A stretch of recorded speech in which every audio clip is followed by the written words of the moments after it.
Jumbo beautiful people, welcome back to my channel, and if you're new here, I'm Hakasam, and today we are diving into a full review of Bentonite clay on Microlocs. Yep, I finally tried it, and let me just say, this was a learning experience. So grab your tea, get comfy, and let's talk detoxing, build up, and everything I've learned.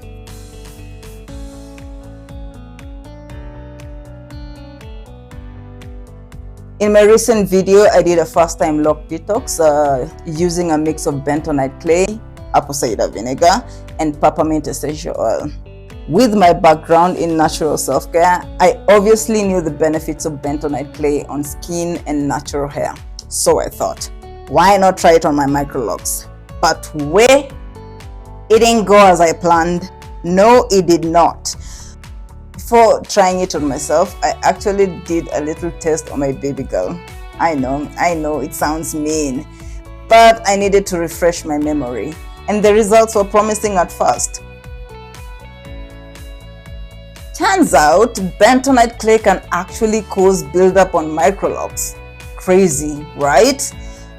Locks tend to trap products, and because clay is heavy, it just sits there.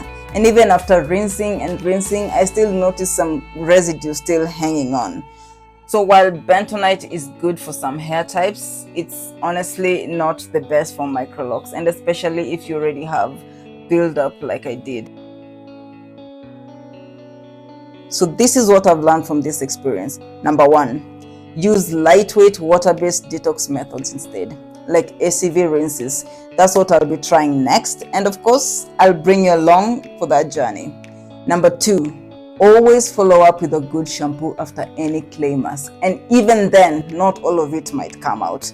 Myself, I'm exploring more organic shampoos and soaps because even though I like how Tresemme shampoo leaves my hair moisturized and stuff, it always feels like it's a little too heavy and not strong enough to truly cleanse my locks. So yeah, I'm exploring natural alternatives, shampoos and rinses. Number three, use warm water instead of lukewarm.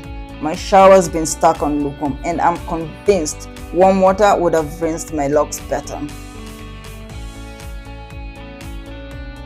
This was my first Microlocs detox, so I had years of build-up to deal with, and it will probably take a few more sessions to truly get my locks clean. And that's okay, that's something that we lock community are working through. So yeah, I'll definitely be adding detox on my monthly lock care routine, and I highly recommend you consider it as well. I have decided no more bentonite clay on my locks. Instead, I'm excited to explore ACV rinses and herbal treatments. If you've got any suggestions or methods, please drop them in the comments. I'd love to hear what has worked for you. So if you enjoyed this video, go ahead and hit that like button, subscribe, and don't forget to ring that bell so you don't miss the next update on my detox journey. Thank you so much for your support. It really means a lot to me.